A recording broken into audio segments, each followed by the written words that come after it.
Opposite మొత్తం అది ఉంటుంది, తోట ఉంటుంది, మ్యాంగో తోట. ఇది దారి లోపల రావడానికి పానది. ఆ కార్ నుంచి విలేజ్ దారి 33 ఫీట్ల దారి ఉంటుంది. ఇది 20 ఫీట్ల దారి. ఓకే, ఈ దారి ఇట్లా లోపలికి కంచాలి, కడీలు పక్క నుంచి అదంతా మనకు అటు లోపలికి పోతూ ఉంటుంది. ఈ రోడ్కి మొత్తం మనకు అంతా రోడ్ ఫేసింగ్ ఉంటుంది, అక్కడ దాకా అవుతుంది దాకా రోడ్ ఫేసింగ్ ఉంటుంది. లెఫ్ట్ సైడ్ కడీలు కనిపిస్తున్నాయి కదా, ఇక్కడ నుంచి ఇదంతా చుట్టూ కడీలు. ఇదంతా ఫేసింగ్ వచ్చేసి అక్కడ వేప చెట్టు కనిపిస్తుంది కదా దూరంలో, ఆ వేప చెట్టు దాకా అదంతా రోడ్ ఫేసింగ్ తోటి ఈ ఫేసింగ్ తోటి వస్తుంది మనకి. ఓకే, మొత్తం 10 ఎకరాల సైట్ ఇది. బీటీ రోడ్ నుంచి 1.5 కిలోమీటర్ ఉంటుంది. విలేజ్ టు విలేజ్ రోడ్ నుంచి జస్ట్ మనకు సెకండ్ బిట్ కిందకి వస్తుంది, 150 మీటర్స్ ఉంటుంది.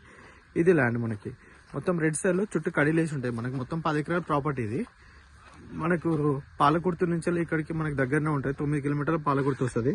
ఓకే, డబుల్ రోడ్ నుంచి ఇక్కడికి 1.5 కిలోమీటర్ ఉంటుంది. విలేజ్ టు విలేజ్ రోడ్ నుంచి జస్ట్ 150 మీటర్స్.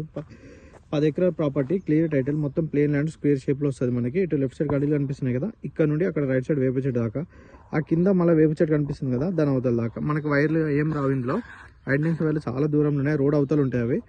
ఓకే, ఇది ప్రాపర్టీ మొత్తం 10 ఎకరాలు red soil, clear title. Opposite మొత్తం కల్టివేషన్ ల్యాండ్, వరి పొలాలు అవి ఉంటాయి ఆపోజిట్ లా. ఇది లెఫ్ట్ సైడ్ అంతా రెడ్ సాయిల్, అటు ఆపోజిట్ అంతా తోట ఉంటుంది.